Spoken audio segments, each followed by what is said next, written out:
honorable assistant, mes chers maîtres, merci pour l'invitation pour cette journée de prévention.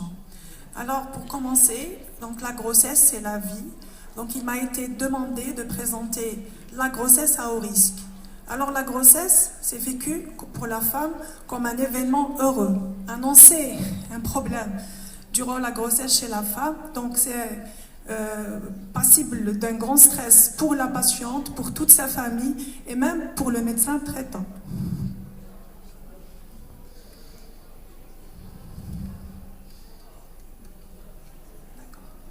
Alors, pour la plupart des femmes enceintes, donc, être enceinte signifie un mélange de joie, de curiosité, mais aussi d'anxiété et de crainte.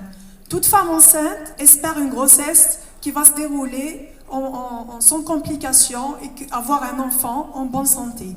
Comme je viens de dire, donc, s'il y a annoncé une grossesse à haut risque, annoncer un problème durant la grossesse, ça va engendrer une grande anxiété pour le médecin qui va annoncer ça et surtout pour la femme qui va l'effrayer tout d'abord.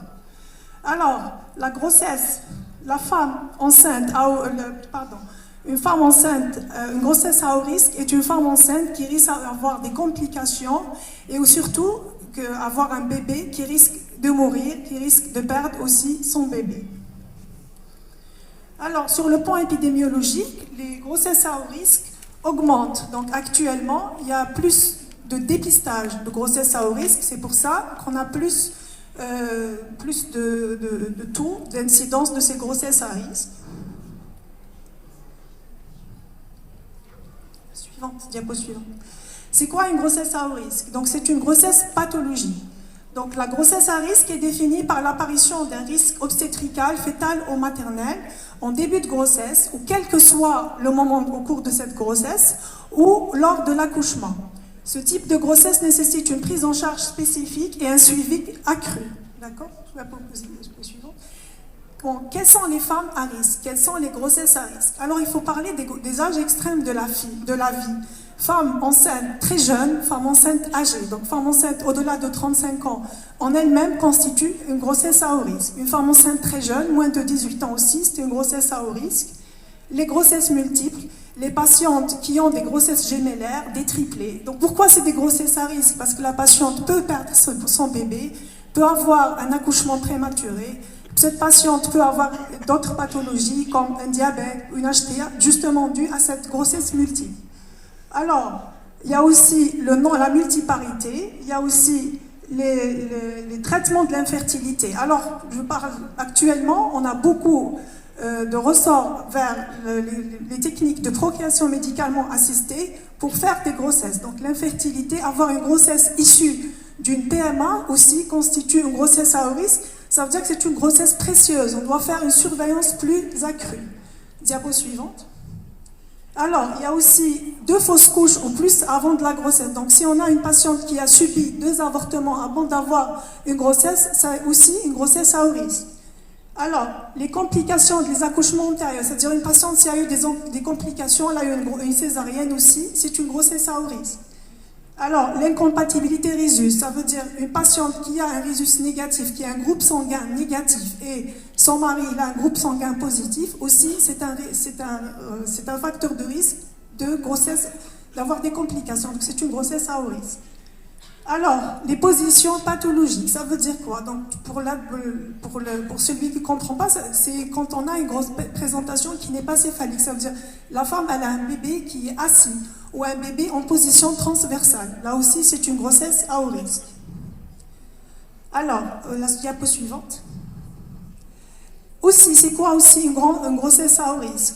Alors, le retard de croissance ou un excès de poids. Donc, quand on a aussi un gros bébé ou un petit bébé, c'est une grossesse à haut risque. Une patiente qui présente un très gros bébé, c'est pas que c'est un marqueur d'une bonne grossesse. Au contraire, s'il est trop gros, ça veut dire qu'on doit suspecter quelque chose.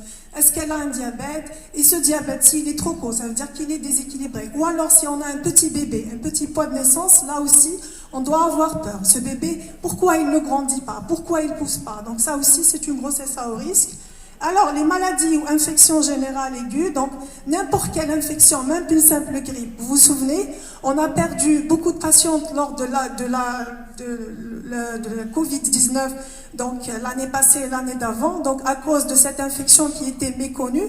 Et ce qu'on ne comprenait pas pourquoi cette infection Covid touchait plus particulièrement les femmes enceintes qui ne récupéraient pas et qu'on perdait beaucoup de femmes enceintes par rapport à cette infection.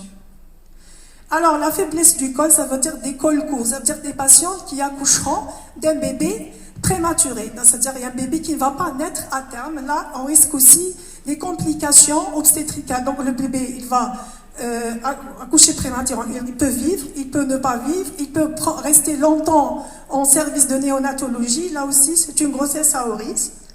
Alors, les insuffisances rénales, d'accord, les troubles de la coagulation. Donc, une patiente qui a antérieurement à la grossesse un trouble de la coagulation, elle a une leucémie, elle a un problème de thrombopénie. Toutes ces patientes peuvent avoir des grossesses compliquées. Diapo suivante. Alors, la prise en charge. Comment on doit prendre en charge la grossesse à haut risque? Alors, la prise en charge de la grossesse à haut risque, elle est particulière. Elle nécessite un suivi rigoureux et un suivi qualifié aussi. Donc, ça ne suffira pas aussi qu'elle soit suivie de façon régulière, mais il faudra aussi que la personne qui la suit soit qualifiée, donc dans un service qui est quand même spécialisé, qui a l'habitude de prendre ce genre de malade. Alors, il y a aussi l'accouchement, les modalités d'accouchement, le lieu d'accouchement. Donc, la femme enceinte qui présente une grossesse à haut risque, c'est une femme qui peut avoir des complications. Et vous savez, nous, en gynéco, on a affaire à des femmes jeunes, ce qui diffère des autres spécialités. Donc, on n'a pas le droit à l'erreur. Donc, la mortalité maternelle, nous, on doit axer vraiment sur la mortalité maternelle. Notre travail de grossesse à haut risque, donc on doit donner un bébé en bonne santé pour une femme en bonne santé avec tous ses organes. Donc, c'est très très important, la prise en charge de la grossesse à haut risque. Alors, ce type de grossesse nécessite une prise en charge spécifique, un suivi accru, une planification de l'accouchement.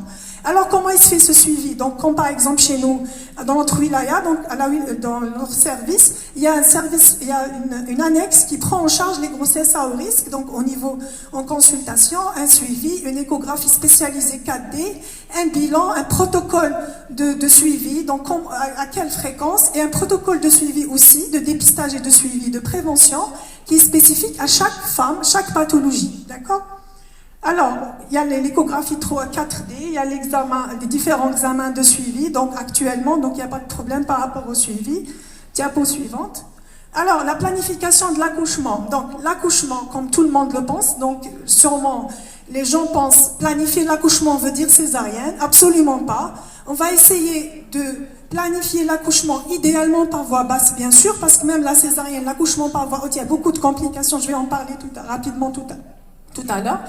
Ils sont une prise en charge adaptée en fonction de chaque risque, de chaque pathologie, et entre toutes les secteurs de la santé. Donc il faut une prise en charge multidisciplinaire, comme dans notre service. Donc il faudrait un bon réanimateur qui nous aide. Donc on est un travail d'équipe, un néonatologiste, un biologiste. Donc on doit s'entraider pour prendre en charge cette femme enceinte qui présente une grossesse à haut risque par rapport à son accouchement.